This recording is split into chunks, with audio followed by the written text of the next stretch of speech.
Ini ku ahli sunnah ciri khasnya niku mbok wong tau dosa kaya apa tetep dianggap Islam. Ada kelompok ekstrim khawarij sing darani wong nak dosa niku berarti wis napa kafir. Jadi itu efeknya luar biasa dari madhab-madhab itu. Lalu kenapa madhab Abul Hasan As-Sadili yang kita pilih?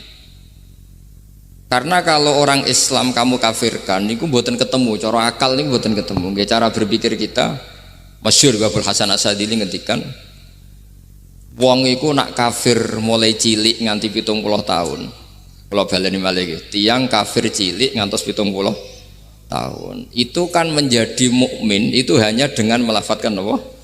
Syahadat la ilaha illallah Muhammadur Rasulullah. Niku hadhil kalimah satu ini. Kalimah syahadah niku saged ngilangi kekafiran 70 tahun. Artinya kalimat ini adalah kalimatun dakhala fihal kafiru al-islam atau kalimatun sara bihal kafiru musliman. Jadi ngaji rileks, ini tanamkan di hati. Ini adalah kalimat yang orang kafir saja menjadi muslim, hanya sekali dilafadzkan. Masa lalu dengan kalimat yang sama tiang muslim menjadi kafir. Nah, itu pun buatan ketemu akal. Makanya madhab takfiri, madhab gampang mengkafirkan orang itu jelas madhab yang enggak ada rujukannya sama sekali, enggak ada pegangan ilmiahnya sama sekali. Wong kafir wae jadi Islam, mosok wong Islam jadi kafir. Mau perkara tahlilan ning kuburan. Gara-gara tahlilannya nyekel patok dianggap napa? Mergo dianggap jaluk napa? Jaluk bae, jaluk kufur. Mulane dawuh Said Muhammad masyhur itu diterjemah di seluruh bahasa di dunia. Wong-wong sing ngafirno iku mbok yo sekali-kali nginceng iku ngrungokno. Lho kula nu sampean tahlil iku yo ora seneng. Kadang sing tahlil iku yo rada kurang ajar. Kula niku yang ben nak mati, nak sing tahlil nang Jepone ora seneng. Mergo yo rada sombong lah wong tahlil iku ya kadang rada sombong. Misalnya ngaten, kula kiyaine jenengan. Dongane ngene, ya Allah, ini guru saya. In kana muhsinan fazid fi ihsani. Kalau dia baik, itu ya tambahlah kebaikannya. Mosok murid muni gurune baik itu kalau itu itu kan ngenyek uang. Kene soleh-soleh permanen dianggap napa? Jadi dongane nu ngeper, in kana muhsinan fazid fi ihsani. Wa ingkana musian fatajawaz anhu, misalnya kalau dia orang buruk, kalau beliau orang buruk yang kau maafkan. Maka orang-orang di luar sana yang mengatakan andekan tahlil itu baik pasti dilakukan sahabat, itu logika yang keliru. Sahabat gak mungkin kan nahlili Kanjeng Nabi ngendikan ingkana musinan sido kafir ngoten nggih mboten. Lha wong Kanjeng Nabi kok apike di ngendikano ingkana ini kok kafir. Wong Nabi kok ingkana andai. Saiki pertanyaannya gini, kita sebagai kiai, sebagai guru, ku murid nak tahlil ya rada kurang ajar sithik. Wong gurune kok diomongno ingkana musinan ambek ingkana musian. Nah pertanyaannya gini, lepas dari kowe rada kurang ajar lah, dalam tahlil itu rada kurang ajar karena nyebut guru ora kode kana musinan tapi ingkana muhsinan. Maksudnya kalau sampean sebagai murid kan mendapat kode kana muhsinan, guru saya benar-benar orang baik, bukan ingkana andekan orang baik. Tapi ada satu kepastian bahwa ini tidak minta sama mayit. Jadi tujuan kalau kita minta mayit itu salah sama sekali. Wong kita datang ke kuburan malah memintakan ampunan untuk mayit. Kok iso darani njaluk iku piye? Ya mergo mau didelok kok adoh ketoke ngatong ya berarti njaluk. Lah ya wong fatwa kok mau berdasar inceng-incengan kok adoh niku ora jelas ya fatwa ini. Paham gitu. Terus jenengan kudu yakin bahwa mazhab kita itu yang benar, bahwa tahlilan di kuburan tidak kafir karena tidak minta ke mayit, malah memintakan untuk mayit atau memintakan ampunan untuk mayit. Cuma redaksi sing rondok ngoten niku dikurangi lah. Nah kangge guru niku nggih dikurangi lah. Kurangi, ya Allah jenengan maha pengampun, kula suwun guru kula jenengan ampuni. Jadi ampun ngangge donga sing teng salat mayit Nah, sholat mayit itu kan memang ada sanatnya, memang semua bentuknya seperti itu. Tapi nak ning kuburan, kalau betul nanti itu ngotong Mbah Mun ngoten, ya Allah ini guru saya, Engkau anugerahkan beberapa ilmu, beberapa amal yang manfaat untuk orang banyak. Kula suwun jenengan tampi. Jenengan dat sing Maha Pengampun. Nggih, jenengan ampuni. Tapi boten ngangge ingkana-ingkana ini.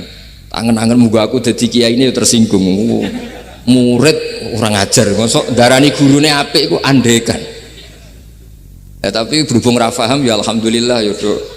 Tahlil yang Wali Songo ya buanter-banter nganggo mic. Lah sing kene paham ku ya rada risi, ku piye? Wali Songo darani ingkana iku piye wah. Dadi niku mareni, mulane kula suwun nak tahlil nyewa kiai sing alim lah ben rada bener, ben rada bener. Tapi ampun nyewa kula mboten purun. Kula nu gak ada pondok lah dadi mboten saya masyhur susah diundang orang kecuali yang ada hubungan guru, hubungan sarang. Karena beliau lama sekali ngajar di MGS, beliau Gus Maksum itu lama ngajar di MGS, jadi saya itu hanya datang di orang-orang yang pernah khidmah di sarang, terus yang pernah keluarga sepuh. Saya datang ke Jakarta ke Pak Quraisy Shihab itu ya karena Pak Quraisy itu lama sekali bikin diskusi-diskusi tafsir, akhirnya saya termasuk pengajar di pondok beliau. Jadi faktornya ya hanya karena itu. Bukan yang lain. Terus kula suwun nggih, jenengan kedah yakin kalau faham takfiri yang memudahkan mengkafirkan orang lain itu faham yang salah. Karena itu bahaya. Terus bahaya kedua secara fikih. Secara fikih itu nanti repot. Kalau nanti di salah satu seminar itu sudah mau zuhur, ketemu satu narasumber yang gampang mengkafirkan orang, itu separuh masjid kebetulan mereka banyak bisa ngaji itu terus gak sholat duhur. Tanya sama mereka, lu kok tidak sholat duhur ini sudah masuk waktu? Kan sholat hanya wajib untuk orang muslim, kita akan kafir. Ya karena dikafirkan tadi kan, kalau kita akan dikafirkan. Akhirnya gak kafir, sholat. Efek dari mazhab itu panjang. Kalau betul faham mereka itu betul, berarti yang sudah kafir, orang kafir itu wajib sholat enggak kan? Itu malah panjang kan, karena terus menjadikan orang Islam tidak sholat. Nanti ke masjid tidak boleh, orang kafir nggak boleh masuk masjid. Itu efek fikihnya panjang. Jadi kalau suwon mazhab Abil Hasan Asyadzili niku dipegang. Nah itu mazhab beliau itu implementasinya di teng kitab Hikam nih. Karena Hikam itu putu murid yang paling bisa mengimplementasikan, menjelaskan cara pandang mazhab Abul Hasan Asyadzili sing dados thariqah Syadziliyah. Terus ketiga, itu cara pandang itu detail itu jelimet. Mesti sampean ora kepikiran. Misalnya begini, ketika ada orang salah jenengan marah, itu sebenarnya karena salahnya apa karena hal yang lain? Normalnya orang itu berpikir karena salahnya, itu keliru cara Abul Hasan Asyadzili. Pasti kamu marah itu karena ada hal lain. Misalnya kayak pembantu elek kriting mecahno gelas, mesti langsung gua ngamuk. Alasannya mecahno gelas. Tapi nek sing mecahno iku wong ayu, kowe iso ngamuk. Kowe iso ngamuk wong ayu. Mecahno gelas lah. Kok gelas lemari, rasa gelas. Sama. Kamu janjian sama orang, wongnya nyulayani janji, mesti mbok maki-maki. Katanya jam 10 kok udah datang gini-gini. Nah, tapi kalau yang terlambat itu wong sing ngutangi kowe iso ngamuk orang sing ngutangi kowe. Atau sing terlambat itu komandannya, atasan kamu. Atau kiainya. Nah, artinya gini, ketika kamu marah atas nama terlambat itu sebetulnya karena terlambat atau karena hal lain. Nah, maksiat juga gitu. Cara pikirannya Abul Hasan Asyadzili, ketika kue roh misalnya cawe itu maco naik apa lah ninja atau apa, mesti kue darani wah seluput suwuk. Tapi nak dikadani, niku putune jenengan. Mesti langsung ya Allah jenengan sepunten. Jadi sebenarnya kita kebencian sama orang lain itu karena kebetulan itu tidak keluarga kita. Coba kalau itu keluarga kita, pasti kayak mikir ulang. Kue gedeng wong ra salat, Mesti sebabnya dua, satu tidak sholat, dua kebetulan itu tidak anak kamu. Kalau itu anak kamu, kamu pasti istighfar berhari-hari untuk dimaafkan Allah, bukan maksud no. Tapi kalau orang lain kue, pertanyaannya sebetulnya kamu benci itu karena tidak sholatnya apa karena plus dia tidak anak kamu? Nah itu pikirannya Abul Hasan apa? Kue ngamuk itu gelas pecah itu perkara itu pecah gelas apa plus yang pecah elek. Nah itu pecundang kita, itu cara pikiran Abul Hasan. Kita ini pecundang itu enggak fair. Kenapa? Betul fair. Nah itu terus beliau diantaranya punya cerita Nabi Ibrahim itu pernah diangkat ke Allah di alam malakut. Di alam malakut kemudian ini ada di kitab Hikam juz 2 halaman 4 yang di bab ini yang saya baca. Ini cerita terakhir nih, bantu pun sampai tak ngaji suwi-suwi ora mesti paham atau sediluk. Nak sediluk kan dia alasan, kenapa ora paham? Salah Gus Pak ngulangi sediluk. Lah nak suwi sampean ora paham malah ribet kan? Diulang suwi ora paham goblok tenan berarti kan gitu. Nah ini untuk menjaga harkat dan martabat niku ngajine sediluk mawon dan takoki malaikat. Kenapa ora paham? Salah Gus Pak ngajine sediluk. Jadi duwe napa? Alibi lah gada napa? Pembelaan. Nabi Ibrahim itu diangkat di alam malakut karena beliau seorang nabi melihat orang maksiat, ditanya sama Allah, ya Allah itu orang-orang maksiat tuh makan dari rizkimu, menempati bumimu dan semua fasilitas engkau bikin. Lalu menurut kamu gimana Ibrahim? Ya bunuh saja, matikan saja. Sama Allah dituruti. Melihat lagi ada maksiat yang berbeda, selalu Nabi Ibrahim usul itu dimatikan. Jadi Ibrahim pernah jadi garis keras lah kira-kira, keras sekali. Lalu suatu saat Nabi Ibrahim itu disuruh nyembelih Ismail. Disuruh nyembelih apa? Ismail. Bareng disuruh nyembelih Ismail, Nabi Ibrahim tanya, ini anak saya ya Allah, ini samratu fuadi, ini buah hati saya, kenapa engkau nyuruh menyembelih? Secara ngetikane pangeran, apa kamu tidak ingat ketika tak angkat di alam malakut beberapa hambaku kamu usul supaya tak bunuh? Cara Jawane, cara Jepone kowe ora rasane dadi aku. Aku iku pangeran sing gawe aku enak kowe usul-usul kon mateni jare. Saiki gentenan, saiki anakmu sembelih. Rumangsamu udah di pangeran gak sayang mbek kaula. Kowe tak dadekno nabi ku kon dakwah ora kon mateni. Nabi Ibrahim nangis. Nah inilah perbandingan bagi kita. Sebenarnya saat kita benci maksiat itu sebetulnya di hati kita itu tidak hanya maksiat, kita ada dak fairnya, plus itu dak orang yang terkait dengan kita. Jadi misalnya mau wangkel, misalnya penyanyi sing piye mau wangkel, suatu saat penyanyi gue WA gue, masa gue gelem dadi bojomu, hilang mangkelmu kan. Jadi pecundang, kita ini sebetulnya pecundang. Nah, syukur-syukur memang makom kamu sudah tinggi, memang benar-benar benci karena maksiat, paribasane wayu gelembok rabi tetap mangkel. Tapi saya tidak yakin soleh-soleh seperti ini imannya sampai seperti itu tidak yakin. Dan saya kalau yakin begitu berarti keyakinan salah itu salah dan bodoh itu, karena itu nggak terbukti. Makanya ini kitab baru kalian kitab Hikam, karena ini acara ngaji Hikam kula waos sedikit mawon kula waos ini jawabannya Nabi Ibrahim ketika disuruh nyembelih Ismail teng halaman 4 juz 2. Allahumma hadza waladi wa samratu fuadi wa ahabbun nasi ilayya fasami aqa ilan yaqul ama tazkurul lailah allati sa'alta fiha ihlaka abdi awama ta'lamu anni rahimun bi ibadi kama anta syaqiqun biwaladik. Jadi Ibrahim, anak kamu sembelih. Kata Ibrahim, ini enggak mungkin Gusti, ini buah hati saya, kenapa engkau minta ini tak sembelih? Apa kamu tidak ingat pernah mengusulkan saya menghabisi sekian hamba saya? Kalau kamu bisa sayang anak kamu, saya juga sayang hamba-hamba kue nak we. Mikir. Jadi makanya kalau suwon kita ini hidup harus insaf. Nak kira dia duit, iku yo mangkal tenan loro tenan. Terus bojomu mbok kon sabar pas kue ra ngekeki duit, iku yo ora fair. Yo ben-ben ngamuk. Satu kelihatan cerdas. Memang kondisi nggak punya uang itu harus ditanggapi dengan marah, masa diapresiasi. Pinter mas kowe saiki sudah wong zuhud.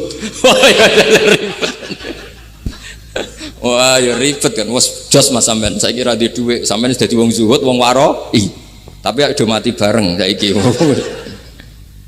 Jadi sebetulnya Allah bikin emosi itu andaikan boleh dibahasakan wis dipikir. Walau la dafwahinna safa'duhum bi ba'dil lafasadatil ard. Jadi bumi ini sebaiknya itu diisi dengan sekian perbedaan.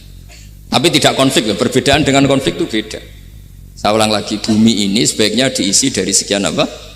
Perbedaan, karena justru itu bagus. Saya itu berkali-kali bilang, andaikan tidak ada pikiran kedua, ini dunia ini sudah rusak. Harus ada pikiran kedua.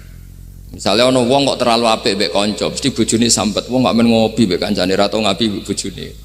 Tapi kalau ngopi mbek bojone terus, mesti kancane sing sambat. Wah, jok rabi lali kanca. Ribet. Manusa itu ribet. Kados kula dugi mriki ini hormat Gus Maksum. Nggih mungkin tok ganjaran. Tapi untuk dosa sidik-sidik ninggal pondok.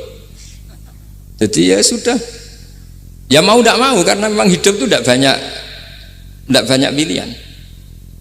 Ada orang sering ibadah di masjid sholat itu ya bagus. Tapi dia pasti tidak baik dalam sistem sosial.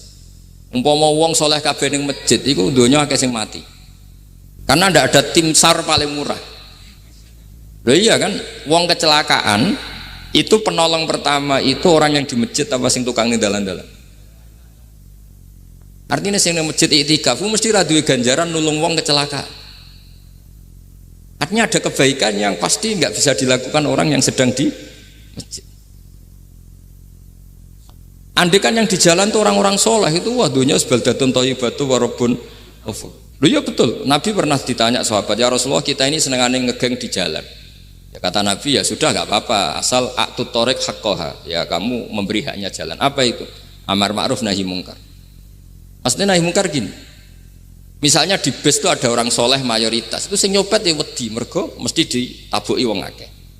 Kalau yang di perapatan wong soleh kabeh, sing beda itu ya isin, mergo sing perapatan wong soleh kabeh. Nah, masalah ini ra soleh kabeh, kemarin ribet kan gak soleh kabeh. Jadi sebetulnya Indonesia itu aman kalau yang di jalan tuh soleh semua, karena perempuan lewat gak diganggu, ada copet gak berani, semuanya aman. Maka di Islam itu menyebut kebaikan itu jumlahnya banyak sekali. Tidak bisa kamu wah hebat-hebatnya wong sing ning masjid terus, tidak bisa seperti itu. Andai kan semua orang di masjid, nah ono kecelakaan pertama yang nolong siapa? Nah ono wong golek alamat tuh takok sapa kabeh ning jero masjid. Ribet kan? Nah, makanya ini Quran bikin aturan wala taq'udu bikulli siratin tu'iduna wa tasudduna an sabilillah. Yang nggak boleh itu duduk di jalan sambil mengganggu atau mengancam hal-hal yang baik. Tapi kalau duduk di jalan justru membantu hal-hal yang baik, maka ini disyariatkan oleh Jadi ini kita harus mulai mikir ya. Jadi walhasil ngendikane kitab hikam, bayangkan yang maksiat itu anak kamu, istri kamu. Pilihan kamu itu memaafkan dan minta dimaafkan oleh Allah. Tapi ketika orang lain kamu minta supaya dilaknati Allah, ini tidak fair. Jika kita diajari guru-guru kalau minta ampun ighfirli wali walidayya wali jami'il muslimina wal muslimat, masih dikata wali jami'il muslimina wal muslimat wal mu'minina wal mu'minat. Itu filosofi yang luar biasa, kata jami' semuanya ya Allah engkau maafkan. Bukan keluarga saya tok, siapapun yang berkontribusi terhadap Islam ini engkau maafkan. Begitu juga di muqaddimah khutbah kula suwun harus ditradisikan wala alihi wa sahbihi ajmain. Kata ajmain ini kata pembeda. Mungkin orang baca hanya rutin, tapi kita yang nekuni ilmu, ajmain ini kata kunci. Fa inna ahla syiah akramu sahabiyan wa ahanu sahabiyan akhar. Jadi tradisi madhab syiah itu apa? Ada sahabat yang begitu dimulia-muliakan berlebihan kayak Sayyidina Ali, dan ada yang dihinakan kayak Abu Bakar dan Umar. Lalu pembedanya dengan ahli sunnah apa? Kita menghormati sahabat wa sahbihi ajmain. Jadi hadhil kalimah kalimatun fariqah. Ini kalimah pembeda. Jadi ajmain mboten kalimah rutin terus ono jimate ono kasiate niku mboten. Kita maklumatkan ke seluruh dunia bahwa mazhab ahli sunnah ditandai dengan wa ala alihi wa sahbihi ajmain. Mulane dawuh Mbah Hasyim wa nukrimu ahlal bait wa nukrimu jami'a ashab Rasulillah sallallahu alaihi wasallam. wa nukrimu jami'a ashabi Rasulillah sallallahu alaihi wasallam. Ciri utama madzhab Ahlussunnah apa? Menghormati keluarganya Nabi dan menghormati seluruh, ada kalimat apa? Seluruh sahabat. Jadi kata ajma'in itu kalimatun fariqah atau kalimatul fasl. Kalimat yang membedakan mana madhab Syiah dan madhab Ahlussunnah apa? Itu kalau jenengan ngaji teng Gus Maksum napa teng Haji Maksum, di antara madhabnya sinten? Nabi Ibrahim yang diceritakan Abdul Hasan apa? Asyadili, kebencian kepada maksiat, kita semua pasti benci maksiat. Tapi gak fair kan, yang satu kamu laknati, yang satu kamu doakan. Ujung-ujungnya apa? Ada unsur hadun nafsi. Kalau yang terkait dengan jenengan mbok dongakno di sepuro, nah yang gak ada terkait mbok pasutno. Ini kan gak fair, padahal sama-sama apa? Maksiat.